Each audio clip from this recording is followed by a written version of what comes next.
Oke, baik. Selamat pagi. Assalamualaikum warahmatullahi wabarakatuh.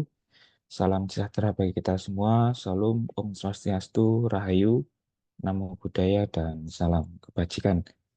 Terima kasih kepada Bapak, Ibu, dan teman-teman semua yang sudah hadir di forum diskusi kali ini. Dimanapun kita berada, kita cepat menyempatkan untuk berdiskusi terkait dengan perkembangan ilmu pengetahuan.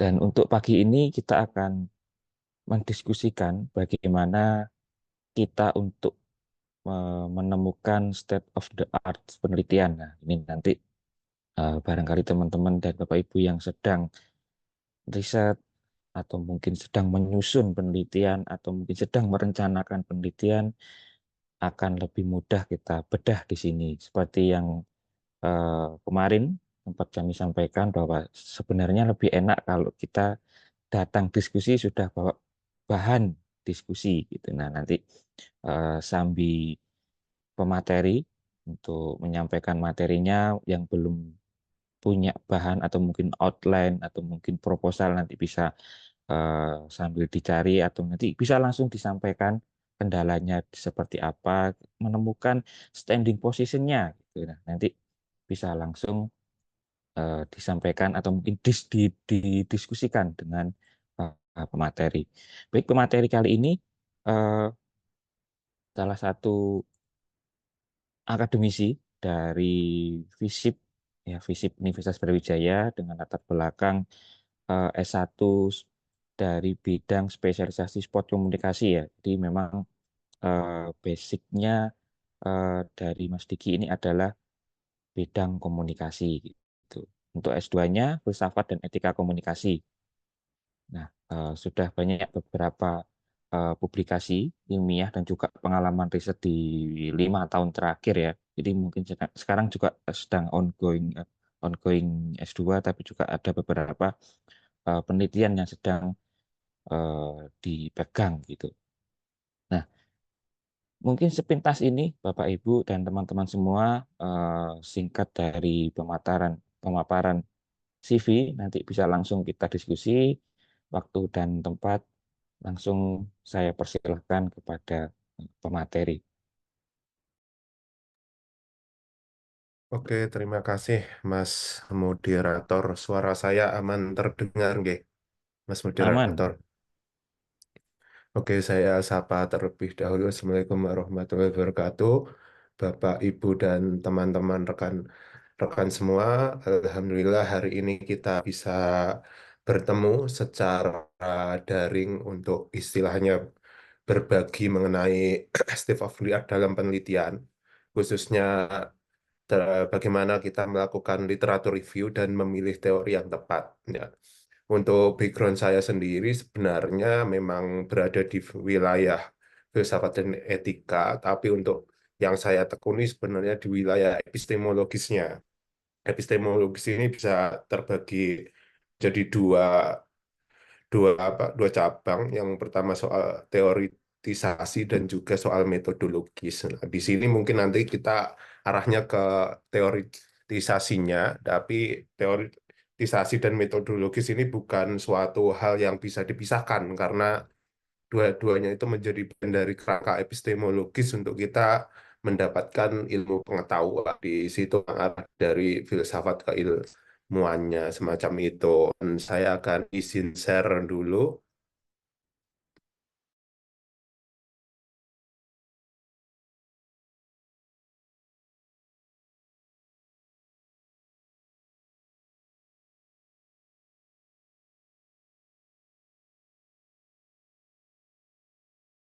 Mas moderator bisa atau co-hostnya bisa dibantu share materi saya nggak? Ini ada kendala dari share materi, Mas.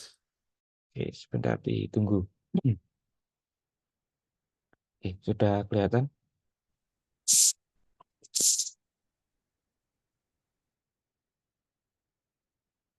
Oke,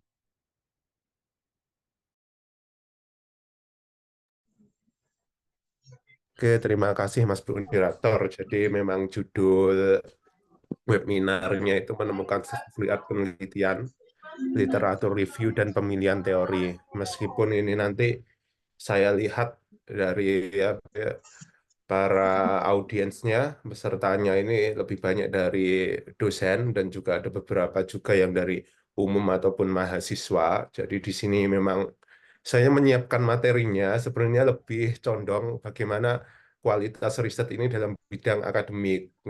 Tapi nanti coba saya juga elaborasikan dengan bagaimana menentukan kualitas riset ini yang hasilnya itu bisa menjadi riset yang aplikatif semacam itu. Mungkin bisa dilanjut, Mas, next materinya. Nah, sebenarnya di semua riset itu basicnya harus ilmiah. Cuma memang biasanya riset itu bisa kita petakan yang tujuannya memang untuk akademik riset ataupun untuk riset yang aplikatif. Nah, riset aplikatif ini biasanya memang sifat lebih administratif karena dia fokus pada permasalahan empiris dan mengedepankan masalah teoritisnya. Nah, berbeda dengan riset akademik, di sini yang dikedepankan itu permasalahan teoritis. Jadi permasalahan empiris dalam riset akademis ini menjadi semacam titik awal untuk bagaimana teori itu dikembangkan, konsep keilmuan itu dikembangkan. Nah, berbeda ketika kita risetnya itu aplikatif, administratif, itu memang fokusnya pada permasalahan empiris itu. Bagaimana kita menyelesaikan permasalahan empiris itu dengan basic ilmiah semacam itu. Nah, beberapa riset misalnya riset yang basisnya aplikatif itu kita bisa yang lagi ngetren itu soal riset-riset yang dilakukan lembaga politik, survei politik, habis itu riset tentang tingkat kinerja, audit keuangan itu basicnya sebenarnya adalah riset ilmiah karena mereka menggunakan indikator-indikator, menggunakan basic teori yang itu basicnya ilmiah. Tapi memang tujuannya itu pada bagaimana menyelesaikan permasalahan, mendapatkan semacam solusi atas permasalahan. Nah, kalau riset akademis itu memang fokusnya itu pada permasalahan teoritis di situ. Nah, Nah, kita masuk kepada state of the art. Nah, state of the art ini saya rasa hal yang sangat penting di dalam riset akademis untuk menentukan istilahnya bagaimana kualitas riset akademis kita itu berada di keilmuan mana. Nah, state of the art ini sebenarnya pembahasan menyeluruh dan evaluasi dari perkembangan terbaru dan paling maju, paling mutakhir dalam bidang keilmuan tertentu. Nah, misalnya di sini keilmuan saya di bidang komunikasi. Berarti state of the art saya, riset saya itu harus berada pada wilayah kajian ilmu komunikasi di situ. Dan apa yang akan membedakan riset saya, ilmu komunikasi, misalnya dengan ilmu politik. Nah, disitulah state of the art itu berada posisinya. bagaimana sebuah riset itu berada pada keilmuan tertentu, bukan untuk menjadi pagar, teman-teman. Apa istilahnya, untuk bukan untuk mendisiplinkan ilmu, tapi bagaimana ilmu itu bisa bang melalui sebuah penyelidikan ilmiah. Disitulah fungsi state of the art. Nah, selain state of the art itu ada risk gap yang memang penting juga. Jadi kesenjangan riset gap ini didapatkan ketika kita sudah melakukan apa itu evaluasi, melakukan pembahasan menyeluruh terkait perkembangan ilmu pengetahuan. Di situ kita akan menemukan kesenjangan dari sebuah keilmuan tertentu. Nah, nanti akan saya jelaskan langkah-langkahnya bagaimana apa itu menemukan state of the art dan riset gap-nya. Nah, kemudian setelah riset gap itu ketemu, kita akan menawarkan novelty. Nah, novelty ini sebenarnya sifatnya juga masih sudah tergantung di level mana penelitian kita dilakukan. Misalnya di penelitian skripsi itu novelty-nya nggak akan dituntut. Yang dituntut itu hanya soal riset gap, kesenjangannya saja. Nah, karena skripsi ini kan sifatnya application teori. Bagaimana teori itu diaplikasikan di dalam penelitian kita, semacam itu. Nah, sementara berbeda lagi dengan tesis, yang itu pun juga sebenarnya belum dituntut untuk berada pada level novelty. Level novelty ini asumsi kebaruan yang itu ada pada keilmuannya. Yang seringkali saya beberapa kali menjadi reviewer internal di universitas saya, ataupun menjadi pembimbing mahasiswa, itu novelty yang ditawarkan itu novelty masalah baru.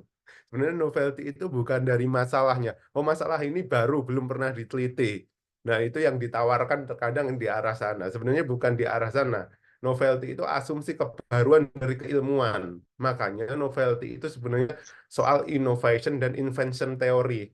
Nah, itu sebenarnya pada wilayah disertasi, tapi nggak tahu di kita itu sering kali salah kaprah karena membahas novelty itu, oh ini masalah baru, belum pernah diteliti. Nah, kalau itu bukan novelty sebenarnya, kayak gitu. Nah, kemudian masuk ke research question sama research purpose. Research question ini disampaikan ke dalam sebuah pertanyaan yang dibuat berdasarkan elemen research problem, state of the art, riset gap, sama novelty. Nah, setelah kita menemukan novelty, menemukan riset gap, itu semestinya itu dirumuskan dalam bentuk riset question. Namun ada juga yang biasanya dia tidak dirumuskan dalam question, dia dirumuskan dalam riset purpose. Nah, kalau riset purpose ini dia bukan hanya mengubah pertanyaan menjadi pernyataan. Nah, yang ini seringkali saya temuin, apalagi di bidang ilmu sosial, ketika saya melakukan hibah kompetisi penelitian, itu mengubah rumusan masalah menjadi tujuan penelitian. Misalnya rumusan masalahnya bagaimana strategi komunikasi lembaga A dalam mengedukasi masyarakat. Nah, itu tujuannya langsung saja mengidentifikasi strategi komunikasi. Sebenarnya bukan ke arah sana. Tetapi riset purpose ini adalah menjabarkan novelty ataupun state of the art-nya. Disitulah riset purpose itu dilakukan, bukan hanya istilahnya mengubah riset question atau rumusan masalah menjadi kalimat pernyataan, semacam itu. Nah, kemudian di elemen selanjutnya yang tidak kalah penting untuk menentukan kualitas riset kita itu, yaitu soal riset signification, manfaat riset kita. Nah, manfaat riset ini yang banyak saya temui khususnya di level S1 dan S2, karena saya melakukan asistensi di S1 dan juga beberapa di S2, itu mereka melakukan disclaimer-nya itu, penelitian ini akan menjadi referensi bagi penelitian selanjutnya yang itu memiliki topik serupa. Nah, disitulah yang sebenarnya itu bukan, sebenarnya itu bukan manfaat di dalam kualitas riset akademis, tapi manfaat di dalam riset akademis itu bagaimana kita mengeksplanasi hasil riset yang kita perkirakan, asumsi riset yang kita perkirakan itu berada memberikan sumbangsih di wilayah kajian apa. Di situ hubungannya dengan state of the art. State of the art ini kan wilayah kajian sebenarnya. Oh, wilayah kajian. Riset saya berada di wilayah kajian komunikasi politik.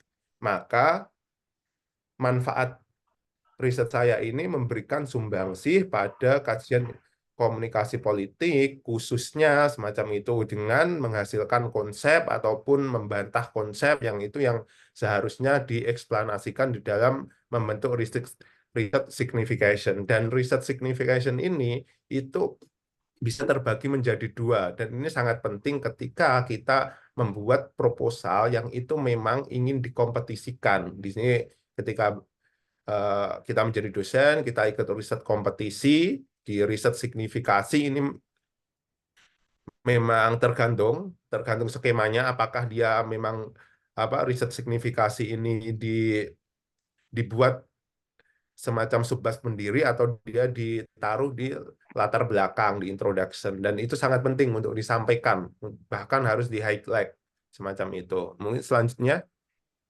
Mas moderator.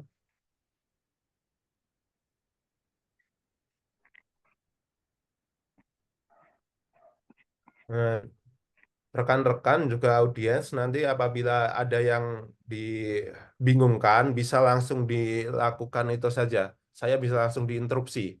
Kenapa kok begini semacam itu. Nah, sebelum state of the art ini juga tidak kalah pentingnya dalam kita sebenarnya seperti yang saya jelaskan di awal tadi bahwa epistemologis itu tidak akan terpisahkan antara semacam kutub teoritis dan juga eh, kutub metodologis. Nah, kalau kutub teoritisnya nanti pemilihan teori, state of the art, itu soal kutub teoritisasi. Tapi dengan kutub epistemologisnya ini, metodologisnya ini kita harus mengetahui dulu bagaimana paradigma yang akan kita pakai untuk melakukan penelitian atau mengkaji fenomena sosial kita. Nah, ada beberapa paradigma memang yang umum digunakan di dalam ilmu sosial. Yang pertama itu memang paradigma yang sangat dominan di tahun-tahun 90-an, khusus di Indonesia dan juga berkembang pesat di Amerika, yaitu paradigma positivistik, yang itu memang mengasumsikan fenomena sosial itu seperti hukum alam. Dia bisa diukur, dia bisa diketahui sebab akibatnya, dia objektif kayak gitu. Nah, itu dalam riset positivistik ini memang dia sifatnya administratif seperti yang saya jelaskan di awal tadi. Misalnya seperti audit kinerja, audit keuangan, habis itu survei politik, itu normalnya atau dia berada pada paradigma positivistik. Ini nanti akan berhubungan ketika kita menentukan teori.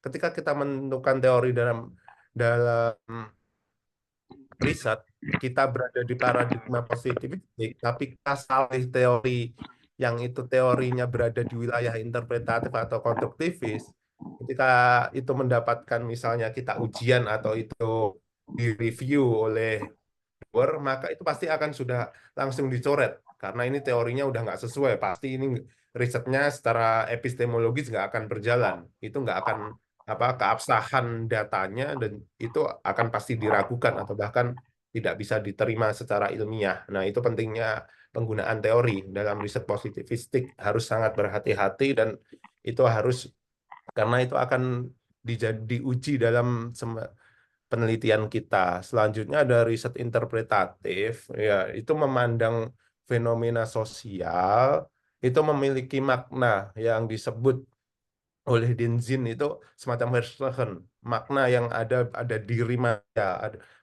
ada pada diri subjek ataupun objek yang itu hidup, yang dibentuk oleh interaksi yang terjalin terus-menerus berdasarkan setting alamiahnya. Nah, di sini teman-teman dosen yang ingin melanjutkan S3 ataupun teman-teman yang masih mahasiswa biasanya akan dibingungkan apa bedanya interpretif dan konstruktivis. Nah, di situ kadang ada dosen penguji ataupun promotor yang iseng apa bedanya interpretif dan konstruktivis. Sebenarnya asumsinya sama terkait Verstehen dalam sebuah interaksi masyarakat, tapi interpretif ini dia fokusnya pada subjek manusia atau masyarakat.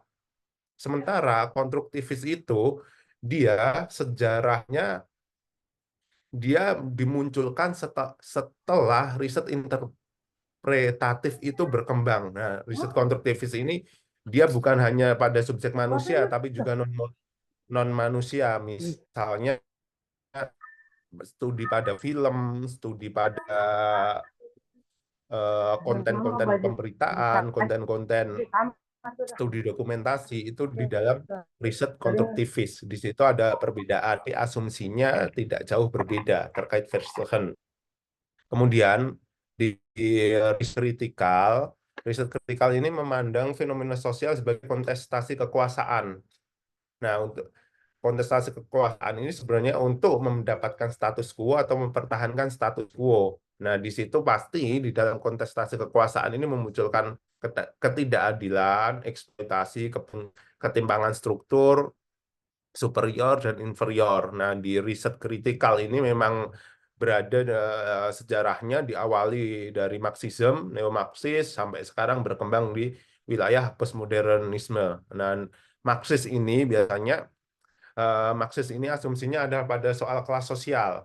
Sementara neo-Marxis itu pada wilayah yang sudah mencakup pada ideologi.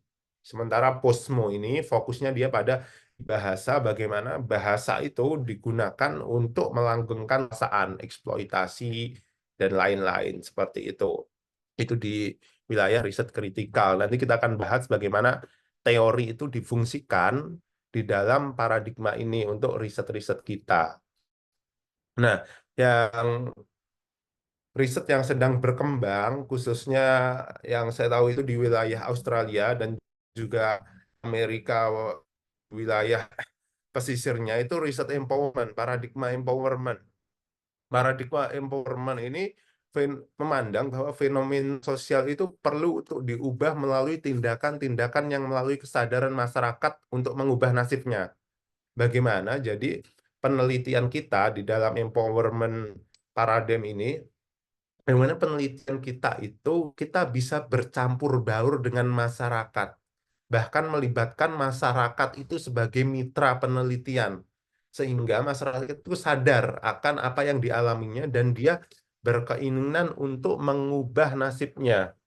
Nah, salah satu yang sangat gencar mempropagandakan riset empowerment itu di Indonesia, salah satunya itu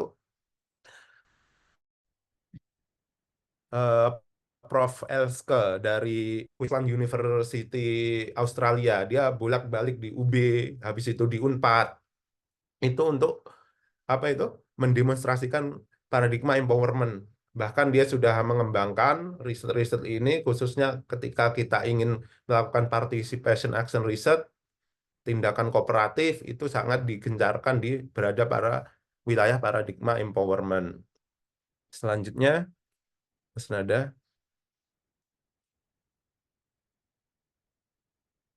Nah, sekarang kita masuk bagaimana se- menem- langkah menemukan state of the art-nya. Yang pertama memang kita harus spesifik pada bidang keilmuan.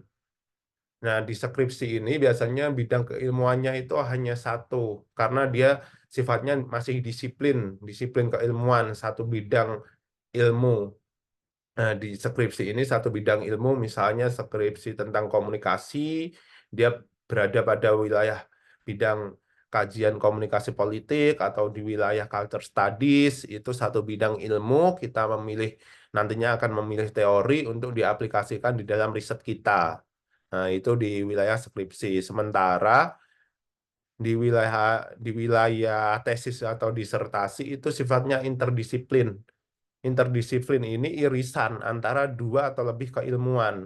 Misalnya kalau di wilayah yang seperti saya lakukan, di wilayah etika, filsafat dan etika komunikasi, itu memberikan semacam irisan keilmuan antara irisan komunikasi dan irisan etika, filsafat etika dan filsafat komunikasi. Dia beririsan untuk menghasilkan sebuah satu keilmuan. Disitulah yang disebut sifat interdisiplin. Nanti kita akan lebih lanjut lagi bagaimana menemukan penelusuran literatur di antara sifat disiplin, interdisiplin, atau multidisiplin. Sementara itu kalau multidisiplin memang melibatkan dua atau lebih keilmuan. Jadi fenomena itu harus dibaca atau diungkapkan dari lebih dari dua keilmuan. Ini bukan lagi beririsan, tapi memang dua keilmuan itu digugakan untuk mengungkapkan semacam fenomena, menyelesaikan permasalahan penelitian. Itu yang kita langkah awalnya. Nah, langkah kedua itu memang menentukan sub keilmuannya spesifik pada bidang kajian keilmuan yang diteliti. Nah, setelah kita spesifik bidang kajian keilmuan yang diteliti, misalnya saya di wilayah ilmu komunikasi, disiplin ilmunya. Nah, kemudian sub keilmuannya itu di wilayah marketing komunikasi. Disitulah kita memilih platform jurnal. Platform jurnal. Nah, yang perlu saya ingatkan sebenarnya jurnal ini berbeda dengan artikel. Kalau jurnal itu platformnya, misalnya jurnal marketing komunikasi itu platformnya. Kalau artikelnya itu semacam judulnya yang panjang itu namanya artikel, misalnya strategi promosi perusahaan A dalam mempengaruhi itu namanya artikelnya. Kalau platform jurnalnya itu yang tadi marketing komunikasi, misalnya penerbitnya itu Taylor and Friends di situ. Nah, kita yang sebenarnya yang pertama harus dilakukan ketika saya diskusi beberapa teman akademisi yang sudah memang dia fokus pada keilmuan, itu sebenarnya bukan memilih artikel dulu, teman-teman. Kita memilih yaitu platform jurnalnya dulu. Nah, platform jurnal ini untuk menentukan state of the art, kita bisa lakukan dengan menelusuri asosiasi keilmuan. Misalnya di asosiasi keilmuan sorry, di bidang komunikasi itu di Indonesia ada semacam Aspikom, habis itu ada ISKI, ada AMIK di level internasional, ada ICA di level internasional. Nah, mereka itu masing-masing memiliki platform jurnal. Nah, disitulah sebenarnya state of the art itu ditemukan. Bukan kita nguasal mencari jurnal. Yang penting kata kuncinya kita samakan dengan topik riset kita. Nah, disitulah kadang kesalahan dalam melakukan riset akademis itu dilakukan. Nah, tetapi memang pada riset yang basicnya aplikatif, melakukan apa itu state of the art itu sebenarnya lumayan dikesampingkan karena memang tujuan utamanya bukan pada pengembangan keilmuan, tapi bagaimana hasil risetnya itu bisa berguna untuk penyelesaian di masyarakat. Walaupun saya bukan bermaksud mendikotomi antara state of the art yang ada di riset aplikatif dan juga state of the art yang ada di riset akademis. Di riset akademis pun hasil dari risetnya itu tuntutannya bukan hanya mengembangkan soal keilmuannya, tapi juga itu keilmuan itu akhirnya bisa merambah ke wilayah masyarakat untuk pembangunan peradaban. Memang di wilayah riset akademis ini bicaranya tidak bisa hasilnya langsung digunakan karena dia harus di sini yang peneliti pasti paham bagaimana apa itu tahapan riset akademis itu mulai dari riset dasar, riset terapan, riset pengembangan, dan itu butuh waktu hingga mungkin 9 sampai 10 tahun itu baru bisa kita gunakan di riset pengembangan apalagi yang di wilayah ilmu sosial.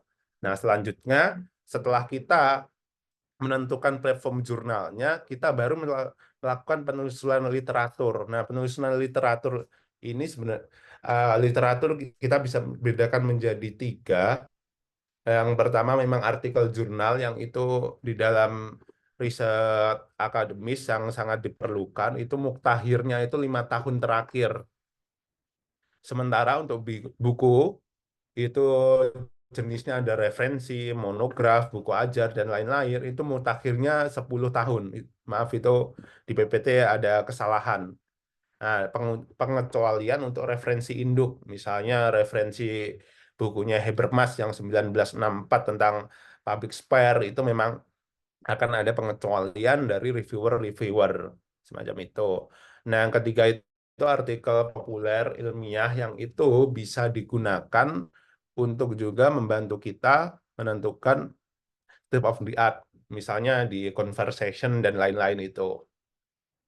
Selanjutnya, Mas Nada. Nah, state of the art, setelah kita melalui hal yang tadi, waktunya kita setelah kita mendapatkan artikel-artikel ataupun literatur yang sudah kita dapatkan, kita harus yang pertama itu melakukan clustering literatur. Kita cluster dulu. Cluster ini yang paling mudah emang pada tiga, tiga kategori isu atau fenomena yang diangkat dari literatur yang kita dapatkan, kedua terkait konsep atau theoretical framework yang digunakan, dan ketiga itu terkait penggunaan metode. Jadi setelah sekian banyak artikel ataupun literatur yang kita dapatkan, kita harus lakukan klasterisasi dulu. Yang pertama kita lakukan klasterisasi. Nah, yang kedua, kita lakukan hasil klasterifikasi itu diidentifikasi, perkembangan kajian mutakhirnya itu seperti apa. Dan identifikasi ini paling mudah memang kita melihat yang di bagian paling akhir, di bagian kesimpulan. Kesimpulannya apa? Karena itu akan menjadi semacam inti dari temuannya, dan di situ pasti akan ada rekomendasi penelitian. Di situlah sebenarnya tren identifikasi. Nah, kebanyakan kita ketika mengidentifikasi itu, kita mulek aja pada tahap pertama itu, isu, konsep, metode, padahal identifikasi ini bisa sangat mudah ketika kita langsung menuju kepada kesimpulan penelitian, karena di sana ada suggestion, ada recommendation, semacam itu. Dan yang perlu diingatkan lagi untuk Bapak, Ibu, dan rekan-rekan, itu terkait bagaimana yang saya tadi lupa, itu adalah pentingnya dalam riset ilmiah, dalam riset akademis, itu untuk memastikan literatur kita itu bermutu. Nah, kita tahu literatur kita bermutu itu sebenarnya dari reputasi jurnalnya. Misalnya di Tyler and Friends, di Sick Publication, di habis itu istilahnya mereka yang terakomodir Scopus dan juga WUS itu sudah bisa dipastikan atau kita bisa asumsikan itu risetnya bermutu semacam itu. Kalau di jurnal nasional, literatur nasional, sebisa mungkin memang itu minimal di Sinta 2. Karena kalau di Sinta 3 ke atas, Sinta 3 ke bawah, itu ditakutkan risetnya itu memang secara metodologis, secara ilmiah itu diragukan keabsahannya. Dan itu perlu kita tentukan di awal juga ketika memilih jurnal tadi. Nah, kemudian kita masuk ke tahap yang penting juga, yaitu soal gap atau weakness of studies. Nah, weakness of studies ini levelnya sebenarnya memang di level disertasi, Bapak Ibu. Dan ini saya rasa memang menentukan weakness ini bukan perkara yang mudah, karena kita bukan hanya mengidentifikasi dari perkembangan kajiannya, tapi kita harus bisa melihat celah ataupun posisi penelitian terdahulu itu, apa sih yang belum mereka lakukan, apa sih kelemahan mereka itu, dan kita harus temukan di situ. Karena ki- sifatnya kan di disertasi itu invention, bukan hanya innovation sebenarnya, tapi invention. Bagaimana kita mau membantah penelitian yang sudah ada, bagaimana kita mau menggugurkan teori, kita mau membangun ulang teori, kita mau menemukan konsep yang baru, memperbaiki teori semacam itu. Namanya invention, bukan hanya inovasi. Justru riset yang menghasilkan inovasi teori baru, itu saya pernah diskusi dengan salah satu profesor dari Australia National University. Dia itu justru tertawa ketika dia menguji, ada ujian tertutup, ada salah satu kandidat doktoral di universitas saya, karena dia ingin menghasilkan teori baru. Ketika teori baru ini adalah bagian inovasi, ditertawakan. Dia tertawa karena nggak mungkin teori itu tiba-tiba muncul, karena dia pasti istilahnya melalui semacam transferability. Ada teori sebelumnya yang entah itu diperbarui ataupun dilakukan pengguguran teori bahwa dia menolak seluruh asumsi teori tersebut, dia membangun ulang. Jadi semacam riset di dalam akademis itu dia harus memiliki lawan. Dia nggak tiba ujuk-ujuk muncul, oh ini teori baru yang saya temukan. Dia harus memiliki pegangan sebelumnya. Entah itu dijadikan teman untuk diperbarui, untuk diperbaiki, atau memang itu dijadikan lawan untuk digugurkan. Yang disebut dengan apa itu metode diskonstruksi, falsifikasi semacam itu. Nah itu untuk level disertasi. Sementara untuk level skripsi dan tesis memang kita bisa lakukan dari rekomendasi penelitian terdahulu di arah sana. Tetapi tetap kita harus memiliki pegangan teori. Jadi aneh ketika ada riset yang mengklaim saya menemukan teori baru yang belum pernah dilakukan. Itu nggak mungkin karena dari sejarah ilmu pengetahuan, teori itu pasti dia memiliki teman yang sebelumnya sudah ada atau memiliki lawan. Misalnya teori yang dulu pusat pusat tatar surya itu bumi itu dilawan. Oh, itu asumsinya gagal semua, digugurkan bahwa pusat tata surya itu matahari semacam itu. Dan itulah bagaimana teori teori Newton juga begitu, dia memiliki lawan. Teori-teori ilmu sosial juga begitu, dia memiliki pegangan sebelumnya. Jadi nggak bisa teori itu ketika kita melakukan klaim, mungkin ketika reviewernya atau dosennya nggak paham, dia akan, wah bagus ini menghasilkan inovasi baru, teori baru. Tapi itu pasti kalau orang paham akan ditertawakan secara metodologis semacam itu. Selanjutnya, Mas Nanda. Nah, ini salah satu contoh bagaimana kita menentukan state of the art. Nah, ini topiknya itu soal sosial media dan advokasi jurnalisme. Setelah kita tadi mendapatkan banyak literatur, ini langsung praktiknya sebenarnya mungkin nanti ada Bapak Ibu atau rekan-rekan yang memang memiliki proposal, itu kita bisa diskusikan seperti yang disampaikan Mas moderator tadi itu. Ya, kita bisa step from the art itu kita bisa lakukan beberapa tahap ini. Yang pertama memang kita lakukan review dulu artikelnya, isu atau fenomena yang diangkat dalam kajian jurnalisme, jurnalisme advokasi. Isunya itu apa aja sih? Kita bisa lakukan klaster di situ. Nah, isu-isunya misalnya jurnalisme advokasi ini pada wilayah konflik, wilayah perang, habis itu advokasi terhadap gender atau advokasi terhadap kemiskinan, terhadap kesehatan, kita bisa klaster di situ perkembangannya seperti apa. Kemudian kita bisa lakukan lagi terkait literatur mutakhir tentang teknologi media sosial dan jurnalismenya. Nah, ini kita mulai masuk pada hal yang lebih spesifik, bagaimana media sosial itu digunakan dalam praktik jurnalisme advokasi.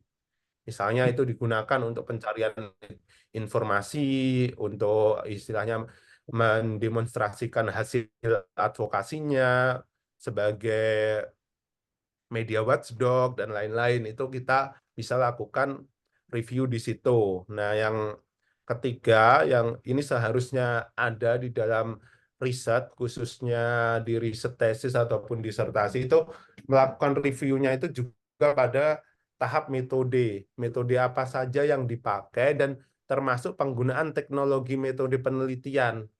Misalnya penggunaan media sosial dalam praktik jurnalisme advokasi itu di wilayah non-positivistik, mereka ada penelitian-penelitian yang sudah menggunakan eh, discourse network analysis, menggunakan software-software tertentu, itu kita bisa adaptasi juga softwarenya, ataupun kita bisa membedakan dengan melalui penggunaan metodologisnya. Nah, kesenjangan dan kemudian setelah kita tentukan tiga kategori literatur review, kita tentukan kesenjangan dan tantangannya. Kesenjangan dan tantangannya ini sebenarnya mengidentifikasi area-area yang masih kurang dipahami ataupun membutuhkan penelitian yang lebih lanjut. Nah, ini sebenarnya mudah sekali kesenjangan dan tantangan ini, tapi seringkali dibuat rumit oleh dosen-dosen ataupun mahasiswa itu karena mereka itu selalu terfokus pada pada isu, pada habis itu penggunaan media dan juga metodologi. Padahal yang seperti saya jelaskan tadi, itu kita tinggal melihat, kita tinggal mencatat atau melakukan note pada daerah kesimpulan. Kesimpulannya mereka itu apa, habis itu ada rekomendasi penelitian. Nah, itu kita bisa lihat di situ untuk melihat kesenjangan. Sebenarnya kita bisa tentukan di situ. Oh, yang disarankan ini loh yang belum dilakukan itu. Nah, itu kita bisa lakukan di situ. Nah, untuk kebaruan ini memang novelty ini seharusnya pada tataran invention. Kalau skripsi dituntut novelty ya novelty-nya novelty asal-asalan, pasti novelty masalah baru. Oh, penelitian ini belum pernah diteliti sebelumnya masalah ini. Itu akhirnya dijadikan novelty. Nah, itu yang kadang apa ya, ketika saya diminta untuk menjadi penguji di fakultas saya atau di jurusan saya itu menguji skripsi ataupun apa itu jadi pembanding seminar proposal itu kadang agak tertawa karena ini menawarkan kebaruan karena fenomenanya belum pernah diteliti. Itu bukan kebaruan tapi mengganti objek penelitian semacam itu. Dan itu yang seharusnya tidak dilakukan pada teman-teman, pada rekan-rekan Bapak Ibu dosen semacam itu. Selanjutnya Mas Nada. Nah, sekarang kita bicara pada posisi teori. Nah, mungkin ketika ini Bapak Ibu dosen, ini tidak perlu saya jelaskan karena seharusnya memang sudah menguasai bagaimana posisi teori itu di dalam paradigma ilmu sosial. Tapi yang paling penting adalah soal nanti adalah pemilihannya. Kita tidak mungkin menggunakan teori yang itu berkembangnya di positivistik untuk digunakan pada interpretatif. Ini yang sering kali, bukan hanya sering kali, yang banyak dilakukan entah itu dosen ataupun mahasiswa, karena saya menjadi reviewer juga, menggunakan teori yang basicnya positivistik, itu Udah sama digunakan lemot ya udahlah harusnya. untuk meneliti untuk meneliti fenomena yang seharusnya itu berada di paradigma konstruktivis, dan itu agak aneh dan itu pasti valid, nggak akan bisa dilakukan. Kalaupun bisa dilakukan pasti hasilnya itu tidak akan ilmiah, tidak akan karena prosedur metodologisnya salah. Nah, yang posisi teorinya sendiri yang kita biasa baca itu di buku-buku metodologis, memang teori itu untuk diuji dalam positivistik, interpretatif itu untuk membantu, kritikal itu untuk memandu. Yang ini mungkin perlu saya jelaskan ketika kita tertarik, apalagi para dosen-dosen muda ini yang biasanya bergerak di yang sebelumnya ikut aktivis, pasti teori-teori kiri yang dipakai. Nah, itu pemosisiannya. Teori itu sebenarnya adalah memandu kita untuk peneliti itu menjadi aktivis, jaksa. Kita harus mendapatkan data yang bisa menyalahkan pihak tertentu dan mengadvokasi atau membela pihak tertentu. Nah, itu penelitian kritikal. Nah, sayangnya penelitian kritikal ini ketika kita melakukan, oke lah untuk keilmuan itu bagus, tapi untuk penelitian aplikatif yang sifatnya aplikatif, habis itu hibah bersaing, hibah kompetisi itu, penelitian kritikal ini seringkali Yang itu itu tidak bukan mendapatkan porsi yang banyak karena pasti oh ini apa sih kritikal ini, nafsu, nggak jelas nih bukan manfaatnya untuk masyarakat seperti apa. Nah, semacam itu di dalam penelitian ketika Bapak Ibu dosen, kalau ada hibah kompetisi lebih baik menaruh pada dua paradigma utama. Yang pertama itu positivistik, karena itu memang sifatnya administratif, berguna sekali. Yang kedua itu pada level yang memang belum banyak dikaji, level empowerment, paradigma empowerment. Nah, paradigma empowerment itu contoh mudahnya penelitian partisipasi, penelitian PAR, habis itu cooperative inquiry dan sejenisnya itu sangat dibutuhkan, apalagi di wilayah BRIN itu penelitian empowerment itu sudah mulai digencarkan juga. Di wilayah positivistik itu teori untuk diuji Nah, kalau di wilayah interpretatif konstruktivis memang masih diakomodir ketika memang signifikasi penelitiannya itu jelas untuk masyarakat ketika kita berada melakukan istilahnya hibah kompetisi atau penelitian kompetisi untuk mendapatkan pendanaan. Tapi kalau untuk mendapatkan pendanaan, saya rasa memang wilayah positivistik dan empowerment itu masih sangat-sangat disukai oleh reviewer dan juga para pemberi dana. Selanjutnya, Mas Nada.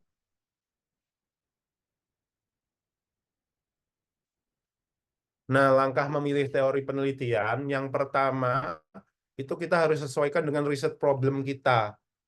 Riset problemnya apa?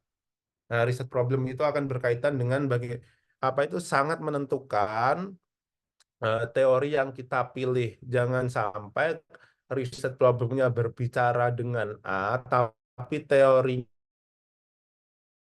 itu berbicara dengan non A. Nah, itu yang kadang perlu disesuaikan.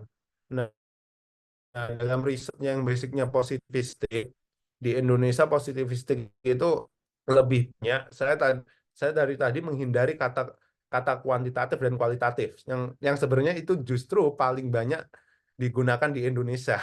Tapi saya menggunakan positivistik, non positivistik kayak gitu. Nah, positivistik ini biasanya memang sifat datanya itu kuantitas, sifat datanya itu berupa angka karena pengukuran-pengukuran. Dan di situ teori harus ditentukan di awal. Teori harus ditentukan di awal, teori dilakukan literatur review, perkembangan teori, karena itu nanti untuk bagaimana kita bisa melakukan, bisa menemukan semacam indikator-indikator yang digunakan untuk menyusun instrumen penelitian. Nah, bedanya riset akademis dan riset yang sifatnya aplikatif, riset aplikatif itu kadang eh, instrumen yang dihasilkan dari teori 5 tahun lalu itu bisa digunakan. Misalnya saya nggak bisa sebut lembaganya, tapi lembaga politik itu, lembaga survei itu cukup cukup dia nomor satu di Jawa Timur. Mungkin di sini kalau ada yang dari UNER, tahulah lembaga survei politiknya itu siapa. Dia instrumennya itu dari 5 tahun yang lalu itu tetap, cuma kadang diganti aja subjek objeknya. Tapi instrumennya tetap, memang dia sifatnya aplikatif. Tapi itu berbeda ketika kita berada di wilayah riset akademis. Di wilayah riset akademis ini bahkan teori yang digunakan itu sebisa mungkin pada tahun demikian perkembangannya. Karena itu biasa saja teori itu indikatornya bertambah atau indikatornya ada yang ditolak menjadi berkurang. Dan itulah yang akan kita gunakan untuk menyusun instrumen penelitian semacam itu. Sementara itu pada riset non-positivistik seperti interpretatif, sifat teori itu sebenarnya itu tentatif. Bahkan teori itu seharusnya dipilih setelah data terkumpul. Nah, ya, parahnya di Indonesia ini ketika riset kompetisi itu semacam banyaknya template-nya itu pasti risetnya riset template positivistik. Pasti kita paham lah pemecahan masalah menggunakan teori apa, pendekatan apa, dan itu sifatnya sangat positivistik. Tapi kita ketika kita background-nya atau track keilmuannya itu di riset non positivistik, critical, interpretatif, atau kita sebut dengan data-data yang basicnya kualitatif, itu kita akan istilahnya meraba-raba, oh teori ini aja lah yang dipakai. Habis itu nanti kita baru kebingungan ketika kita turun lapang. Oh ternyata teori teorinya itu nggak kompatibel untuk menjelaskan fenomena sosialnya. Nah, disitulah sebenarnya sifat pemilihan teori ini ada yang sifatnya memang wajib mutlak untuk penelitian positivistik, ada yang memang sifatnya itu tentatif untuk non positivistik. Selanjutnya, Mas Nada.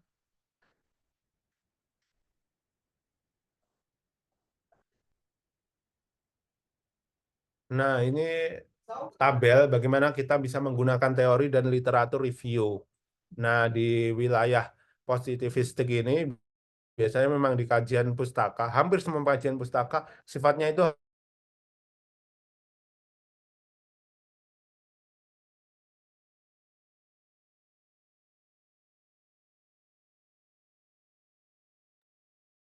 Ya, halo, tes.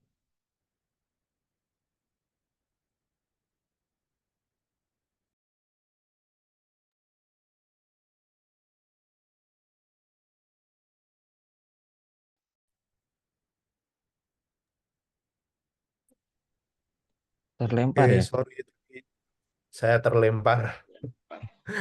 Ya, jelaskan ulang.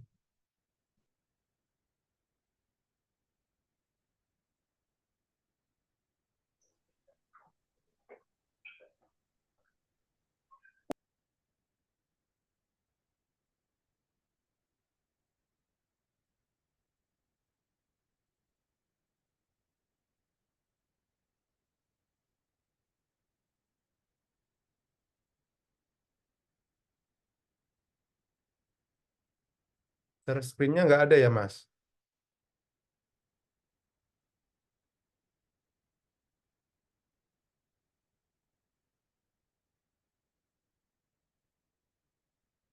Halo, Mas Nada. Iya, halo. Share screen-nya tadi hilang ya? Atau masih ada? Iya Ini ini, saya bentar. masalah koneksi.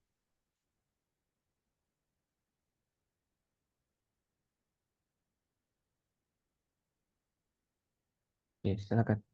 Oke. Terkait posisi riset positivistik dan semuanya sifat kajian pustakanya itu literatur review ataupun teori itu eksplanasi memang beberapa seperti interpretatif, kritikal itu teori itu nggak harus saklek. Kalau positivistik emang saklek dan itu lebih ketat mengeksplanasikan teorinya semacam itu. Sementara empowerment itu mirip dengan positivistik karena dia berkembang emang memadukan logika positivistik yang menaruh teori di awal, tapi operasionalnya itu dia ketika di lapangan itu lebih dinamis. Dia lebih konstruktivis semacam itu. Dia memang memadukan di situ. Jadi memang pemosisian teori ini dia akan memandu peneliti nantinya untuk istilahnya melakukan teknik penggalian data maupun analisis data. Nanti kita memang membahas empowerment ini tidak cukup hanya sekali pertemuan atau digabungkan dengan teori atau literatur review yang bersamaan dengan paradigma yang lain. Tapi di sini memang sifatnya semua ketika ada di kajian pustaka itu explanation. Nah, di wilayah metodologi, positivistik ini memang digunakan teorinya untuk menyusun instrumen, entah instrumen kuesioner ataupun instrumen coding sheet. Di wilayah habis itu untuk menyusun instrumen, sorry, di apa sih namanya itu, saya lupa. Ketika kita memberikan perlakuan tertentu pada sampel kita itu semua harus berdasarkan teori dan teorinya harus teori yang terbaru disusunnya kayak gitu. Sementara di wilayah interpretatif metodologi di bagian metodologi ini teori itu berfungsi untuk operasionalisasi teknik analisis data dan sifatnya sekali lagi itu tentatif. Dan analisis data ini umumnya di wilayah konstruktivis interpretatif itu pakai dilakukan manajemen data dulu, entah melalui analisis interaktifnya Miss Habermas Saldana yang berada di wilayah apa itu kondensasi data, penyajian data, kena penarikan kesimpulan. Setelah itu selesai, baru dilakukan analisis lebih lanjut menggunakan teori yang kita pilih. Misalnya ada teori tentang pengelola apa good governance, teorinya seperti apa, kita bisa lakukan setelah melakukan analisis interaktif lapangnya. Di demikian juga ya kritikal itu operasionalisasi tekniknya memang pada wilayah teknik analisis data juga, tapi itu juga sangat memandu, mempengaruhi pemikiran si peneliti. Itu akan sangat memandu. Bagaimana dia akan bisa menunjukkan status quo, superior inferiornya kayak apa, ketimpangan kayak apa, penyadaran kayak apa, itu akan sangat memandu. Kemudian di empowerment, itu empowerment ini misalnya saja saya kasih salah satu yang pernah saya lakukan di wilayah ini adalah soal cooperative inquiry. Ada 4 tahapan, itu 4 tahapan itu menjadi operasionalisasi operasionalisasi teknik penggalian data sekaligus analisis data. Nah, hasilnya di wilayah pembahasan penggunaan teori di paradigma positivistik ini pertama memang untuk eksplanasi fenomena, evaluasi fenomena yang kita jelaskan tadi terkait audit kinerja, audit Hah? keuangan, habis itu Ya, akibat fenomena stasiun dan kereta ada tukang dagang. Mahal semacamnya. tapi Kemudian di wilayah interpretatif, konstruktivis, penggunaan teori itu sifatnya adalah sebagai teknik analisis bagaimana akan membantu peneliti mengungkapkan fenomena. Nah, disitulah peneliti akan bermain seni interpretasi dibantu dengan teori resiprokal antar kategori data, membangun atau memperbaiki konsep, tapi biasanya itu menghasilkan model-model tertentu dan model-model itu biasanya akan tetap berdasarkan penggunaan teorinya. Dia tetap bertumpu pada teori. Kalau model itu tidak bertumpu pada teori, nah itu tadi akan lucu sekali. Kalau ada hasil riset itu tidak bertumpu pada hasil riset sebelumnya atau teori sebelumnya. Makanya selalu di dalam riset akademis itu diminta supervisor pasti meminta riset sebelumnya itu apa? Riset sebelumnya bagaimana? Perkembangannya sampai apa? Karena itulah yang akan menjadi bahan perdebatan kita ketika melakukan pembahasan. Kita mau menyerang hasil riset sebelumnya, kita mau menyerang teori sebelumnya, kita mau mendukung ataupun kita mau memperbaikinya. Nah, di wilayah kritikal memang sama seperti tadi, kita harus bisa hasilnya itu menunjukkan status quo teori itu, misalnya teori tentang kelas, siapa yang menjadi borjuis, siapa yang menjadi proletar, itu kita akan kelihatan melalui teorinya Marxis semacam itu. Siapa superior, ketimpangan penyadarannya itu seperti apa.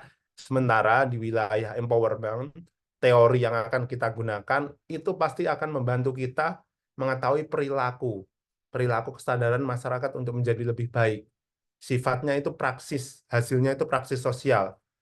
Praksis sosial itu semacam tindakan seseorang yang itu lahir dari kesadaran mentalnya. Itu yang disebut dengan praksis sosial, semacam itu.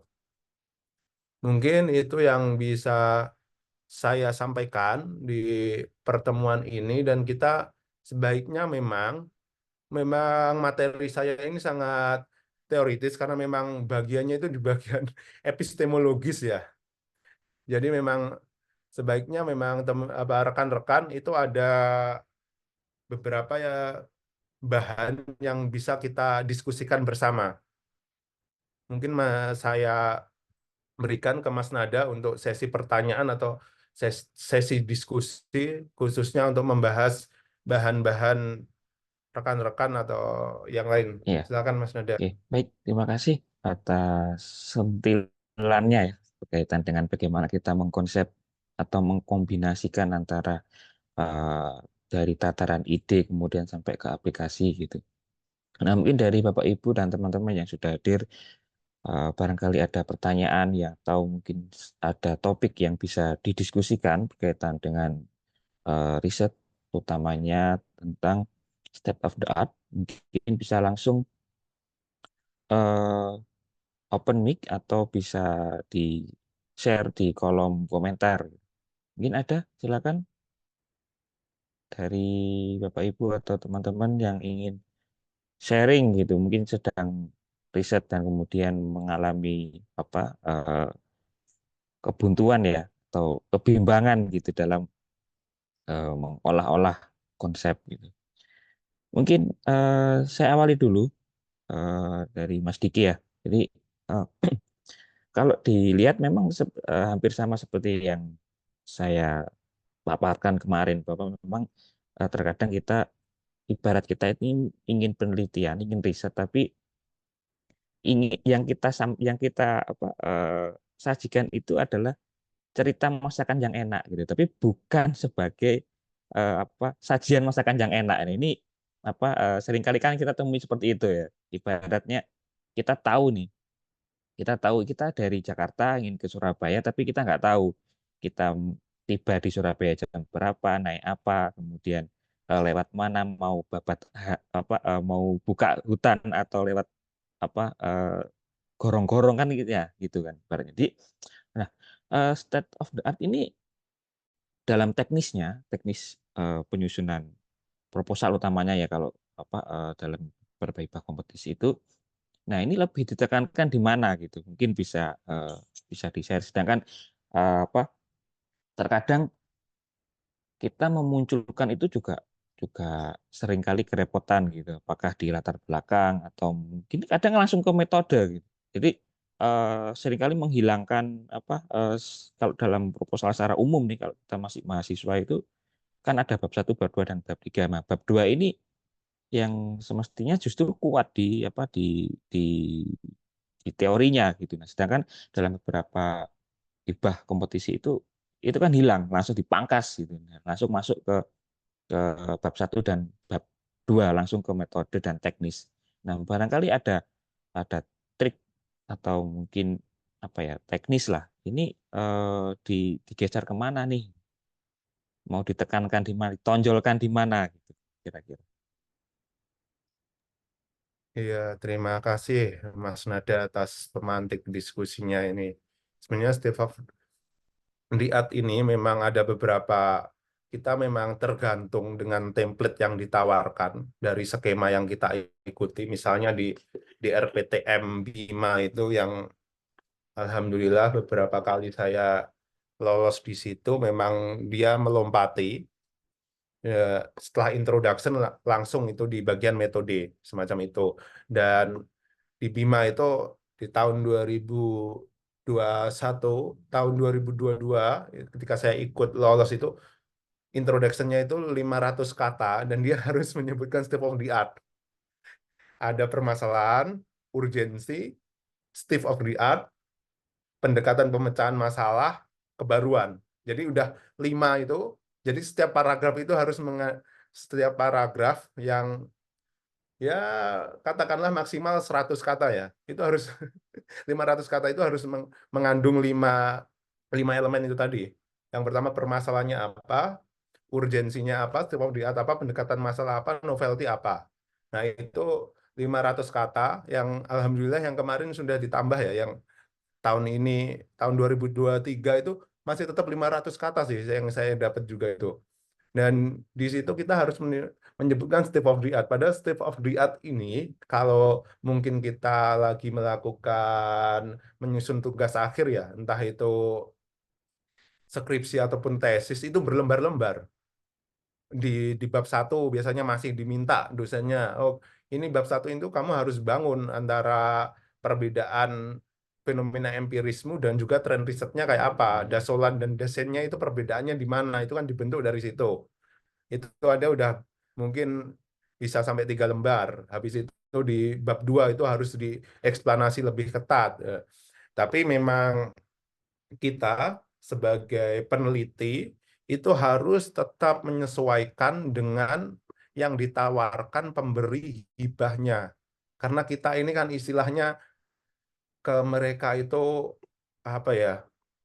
Kita yang butuh, mereka yang memberikan. Jadi ketika kita menuliskan State of the Art di hibah-hibah kompetisi, entah itu di DRPTM ataupun BRIN, itu kita secepat mungkin atau sebisa mungkin kita hanya rumuskan itu ke dalam 1 atau 2 paragraf. Jadi di dalam misalnya 1 paragraf itu terdiri dari 4 kalimat. Setiap kalimat kita harus bisa berikan minimal 2 sampai 3 referensi. Mas, di situ kita akan kekayaan referensinya, kekayaan state of the art dari referensi itu akan terlihat di situ. Jadi 1 kalimat itu berisi dari sintesis 3 penelitian ataupun 2 penelitian.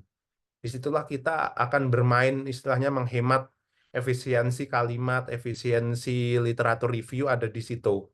Nah, itu kalau memang state of the art-nya itu pada introduction dan juga di level metode biasanya memang teori itu beradanya di wilayah ketika kita melakukan teknik analisis data itu dioperasionalisasikan teorinya di situ. Ketika kita memang di wilayah non positivistik ya, kalau kita wilayah positivistik instrumennya itu tetap aja harus wajib disusun berdasarkan teorinya semacam itu posisi state of the art di dalam proposal hibah yang sifatnya kompetisi.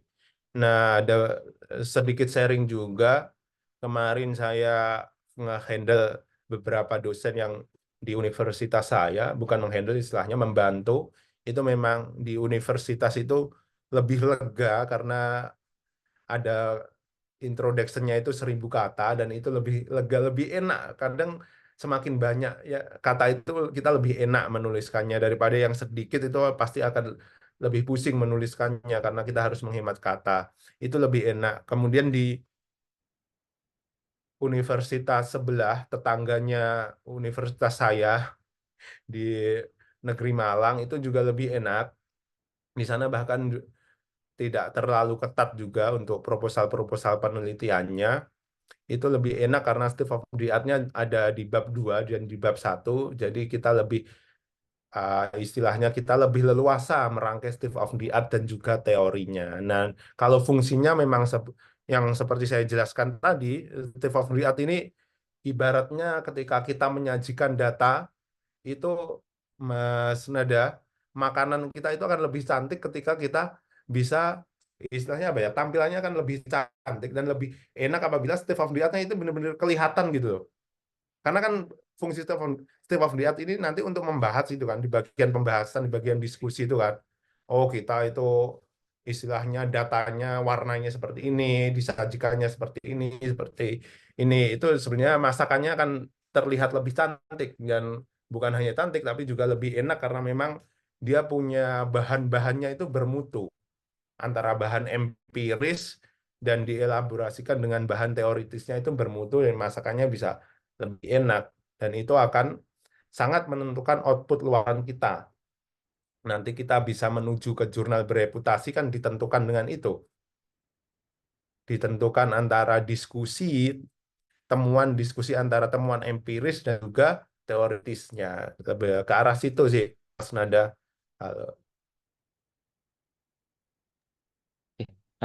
Ya memang apa karakter ya. Jadi setiap setiap skema kalau kita bicara IPA kompetisi itu punya karakter sendiri-sendiri gitu. Nah, jadi saya sendiri kan juga menemukan gap yang cukup besar ya ketika skripsi, tesis, kemudian ibarat ketika kita nyusun hibah kompetisi itu ketika dibandingkan dengan S1 dan S2 itu ibarat kita nulis buku gitu sampai puluhan halaman sampai ini kemudian eh, ketika kompetisi itu bisa dibahas. Nah, ini mungkin budaya-budaya yang bertele-tele seperti itu mungkin bisa mungkin akan lebih berkembang. Jadi sudah ada beberapa memang di beberapa universitas di Indonesia itu yang sudah memangkas itu. Jadi acuannya bukan lagi yang ini yang sering apa yang perlu ditekankan ya, bukan seberapa banyak halamannya, tapi seberapa banyak referensinya dan berapa kualitasnya gitu. Kadang kan banyak mahasiswa yang oh ini sampai 200 ada tuh yang skripsi atau tesis tuh sampai 300 gitu. Nah, itu tapi referensinya sedikit. Nah, ini mau ngomongin apa itu di dalam. Nah, kemudian di dalam pemilihan teori ya, seringkali kalau kalau bagi saya sendiri itu kita tuh harus cinta dengan teori yang kita pakai. Ya, kita ibarat kita ngefans lah sama si pencetus teorinya atau konseptornya itu. Nah, idealnya dalam satu orang akademisi itu eh, ada berapa ini sih, menguasai berapa berapa bidang teori tertentu gitu. Mungkin biar apa ya, kalau kita bilang sampai ke apa kepakaran itu kan sekarang ini di Indonesia kan lagi ditata kalau saya lihat ya bagaimana BRIN berkembang, kemudian DRTPM itu juga berkembang dan skema-skema lokus apa ini seringkali kita juga kesulitan untuk mencari orang yang punya expertise di situ gitu. Nah, idealnya satu orang akademisi ini membidangi beberapa subbidang gitu dalam satu rumpun.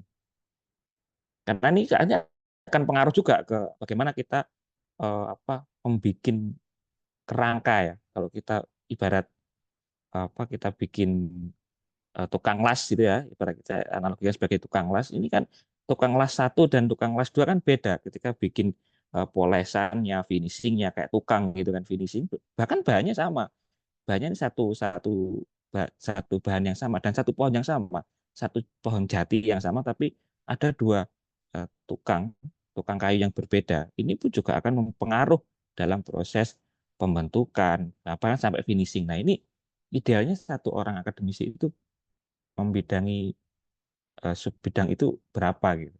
Dengan perkembangan ilmu pengetahuan yang sangat pesat ya di sekarang ini ya. Dan itu juga banyak banyak berapa sub sub tema. Kemudian di di UB sendiri ya di Brawijaya itu ada banyak tema dan kita juga dituntut untuk membuat ini apa tadi apa cross cutting itu ya antara bidang satu dan bidang dua. Nah ini ibaratnya kita bikin menu baru gitu dengan bahan yang sama. Nah ini seperti apa ini komentarnya itu? Oke, terima kasih Mas Nada. Yang pertama memang terkait itu yang pertama tadi tebalnya itu semakin tebal kadang semakin nggak jelas ini kemana-mana bertele-tele. Nah, saya harapkan di sini memang saya lihat memang audiensnya dari pemetaan dari panitia memang banyak yang dosen dan marilah kita mulai dari sini kita bersama-sama untuk mendiskonstruksi budaya yang bertele-tele dan berkepanjangan dan itu justru nggak ada gunanya, nggak ada gunanya sama sekali. Kasihan mahasiswanya yang pertama.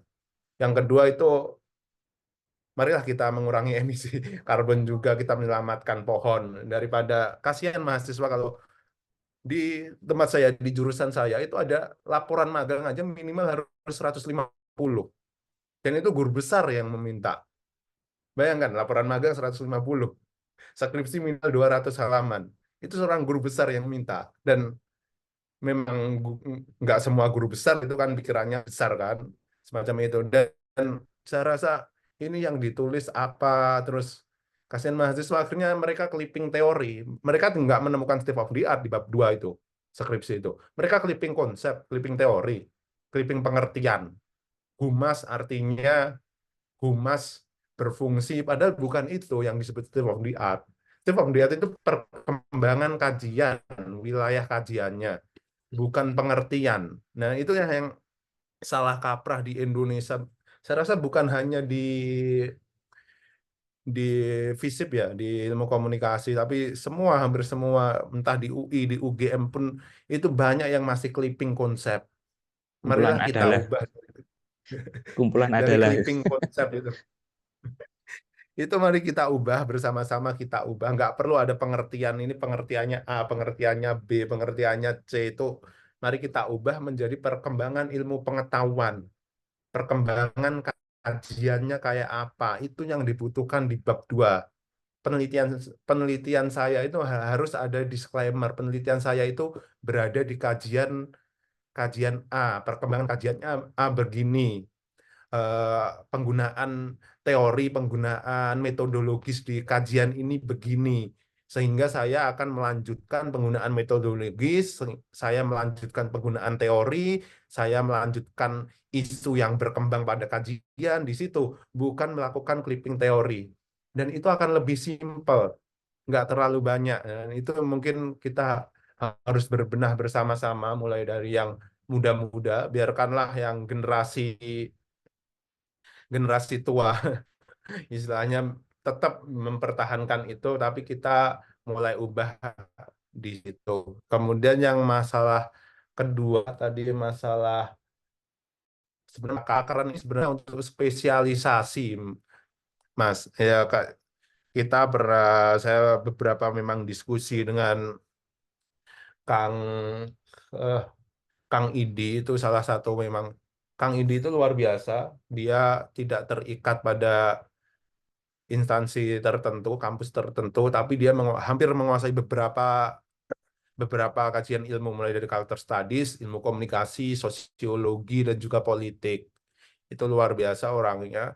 Nah, kalau di UGM itu ada eh, Prof. Hermin, dia bukan hanya guru besar di bidang ilmu komunikasi, tapi dia juga menguasai banyak keilmuan di wilayah sosiologi kayak gitu. Nah, itu memang sebenarnya memang kepakaran spesialisasi tertentu bukan hanya di Indonesia ya.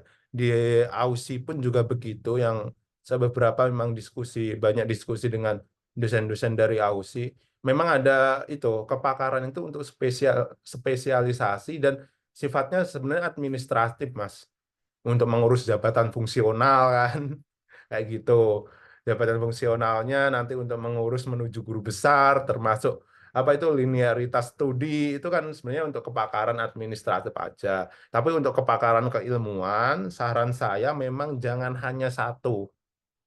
Misalnya Mas Nada di wilayah S1-nya ilmu pemerintahan, kita bisa ditambah kepakarannya di wilayah ilmu politik, di wilayah filsafat politik, ataupun di wilayah karena itu kan bisa. Nah, itu bisa apa itu kepakaran itu bisa cross cutting istilahnya supaya menyatu semacam itu bisa cross cuttingnya bisa tertebal di situ dan saya sendiri memang komunikasi tapi saya juga belajar terkait tentang hukum filsafat hukum saya belajar habis itu di wilayah keilmuan politik terpaksa saya belajar karena banyak diseret-seret ke situ sama senior-senior dan tapi memang untuk menulis kepakaran secara administrasi tetap saya harus mencantumkan kepakaran misalnya terkait filsafat dan etika karena itu nanti untuk jenjang karir administrasi akademik saya. Tapi kalau untuk kepakaran keilmuan saya rasa jangan hanya sampai menguasai kepakaran. Kita akan bingung diskusi dengan orang lain. Kita nggak akan bisa diskusi dengan teman-teman di hukum ketika kita nggak paham hukum. Teman-teman hukum begitu juga. Kita nggak akan teman hukum itu bisa diskusi tentang permasalahan politik ketika dia tidak menguasai politik. Saya rasa kalau kepakaran keilmuan, pengetahuan, kita bisa cross cutting. Kalau untuk kepakaran riset, kepakaran administrasi riset, saya rasa mulai dari sekarang, yang dosen yang masih muda, yang punya keinginan menjadi dosen, itu harus ditentukan. Oh, saya mau kepakaran ini, riset saya harus tentang kepakaran ini yang akan mendukung saya menuju jabatan fungsional, jabatan akademik yang paling tinggi ke arah guru besar ataupun profesor, karena itu sangat berpengaruh di situ. Itu mungkin Mas Nada jawaban dari saya sharingnya. Iya, baik. Terima kasih ya. Berarti, Teman-teman audiens mungkin. ya barangkali ada teman-teman sebelum saya tutup ya. Eh, jadi memang Pak, membangun kepakaran itu memang nggak harus apa, nggak secara tiba-tiba gitu ya. Memang harus dimulai karena pengaruhnya juga ketika kita memoles atau eh, membangun state of the art dalam satu bidang itu kan gitu ya.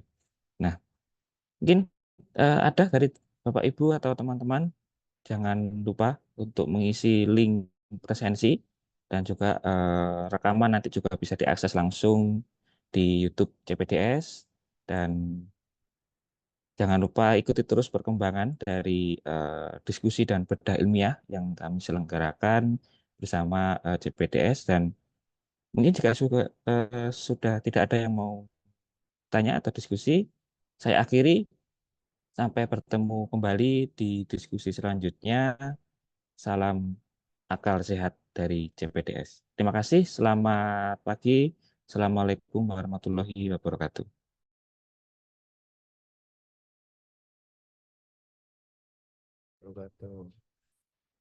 Izin ya Mas Nada dan teman-teman melanjutkan kegiatan seminar yang lain, sosialisasi yang lain.